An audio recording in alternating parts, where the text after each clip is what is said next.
Hey guys, my name's Adam if this is your first time here, and today I'm going to do the incredible risky task of reviewing a Star Wars movie.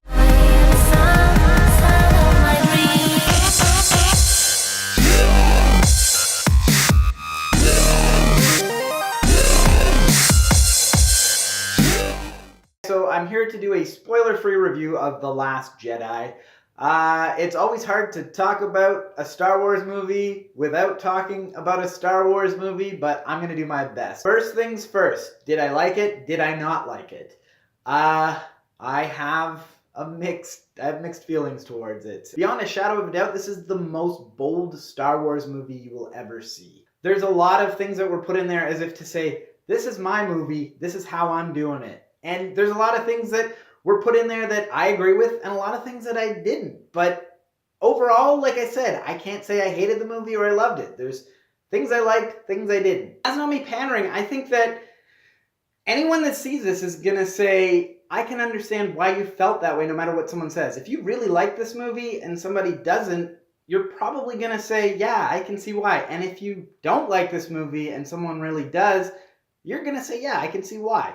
I think most people are going to have mixed feelings about the whole thing. I said that, one of the hardest things you can do is review a Star Wars movie. That's because the last one seemed to be so polarizing. There were a lot of people that loved The Force Awakens and couldn't understand why some hated people that didn't like it. SourceFed famously went on and said they didn't really like it and their audience ripped them apart for it. And there's also people that didn't like it and can't understand how somebody could like it and hated people that liked it. This is not that movie. I think everybody came out of it lukewarm. I read one review online that said you either thought it was a good movie with some bad parts or a bad movie with some great parts. That resonates with me a lot and I tend to agree. There's parts of this movie that are epic, that are great, that are incredible, and parts that it's like, yeah, that's not really for me. There are parts that are very much Star Wars, and there are parts where it's like, this isn't Star Wars. There are parts where the humor really hits, and there are parts where the humor really doesn't hit. Perhaps if I was younger, I would be like, oh, I hate this movie because there's this thing that I don't like. I realize that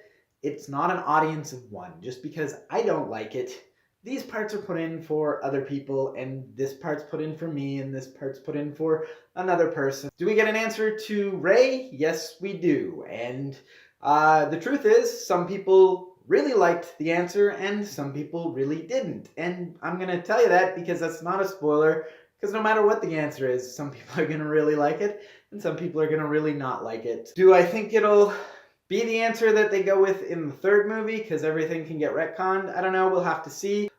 There's several characters in this movie that feel like place fillers that, really, I mean, they were in the last movie too, but it's sort of like, why are they here? What are they doing here? They're just here to fill a place. I watched this movie in 3D. For the first part of it, I really appreciated that, actually. I didn't, there's a lot of really beautiful, intricate ships, and there are a lot of really beautiful, intricate parts to the movie in the beginning. Later on, it kind of almost forgot that it was a 3D movie. So if I was to review this movie like it was a wrestling match, well, let's review The Force Awakens, the last one, like it's a wrestling match.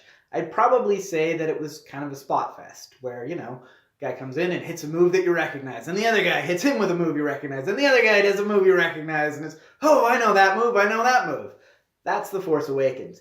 This is probably a movie, and I'm not going to say who or when, this is a movie with a lot of false finishes, because over and over and over in this movie, it's like, okay, that person's dead. Oh, they came back. Oh, that person's dead. Oh, now they're not. Oh, that person. That's not a spoiler, because it happens so often that you're not going to know who I'm talking about when it happens. Do some people die? Do some people survive? I'm not going to say, but there's definitely a lot of teasing of people who die who then come back. Now, it's not a spoiler because it happens so often that you're never going to be able to tell when it's a person that actually dies or when it's a person that almost dies. Do some people die in this movie? I don't know. You'll have to watch it and find out. Some of the things that I like in this movie that I can talk about without spoiling, well, there's a really awesome lightsaber fight. I'll actually say that it's one of the best lightsaber fights in the series. rivals even Phantom Menace. I don't know if I'd say it's better than that one, but I might. It's good. There's a lot of really beautiful shots in this movie. The way the Force is handled in this movie is really cool, unlike Phantom Menace. Some of the things that I didn't like that I can get into without being a spoiler. If you've seen the trailers or the last movie, you know that Luke is going to be training Rey to be a Jedi. That's not a spoiler. You know Luke's in the movie. You know why he's in the movie. That said, wasn't really for me. There were two really cool things. One thing that Rey does and one thing that Luke says that I thought was really cool. The thing that Rey does, I think, was probably handed down from the higher ups, and the thing that Luke says I don't think was. But other than that, wasn't really what I was hoping for. Characters like Rey and Kylo Ren and Luke all, I think, got a lot more complicated and interesting in this movie. So I really love that. However, there's some characters that I don't know why they're in this franchise. They're just useless. Anyway, guys, I hope that you found this helpful. In the end, I've got to recommend you check it out for yourself. That's my recommendation for this movie. Thanks for watching, and I hope you have a good day.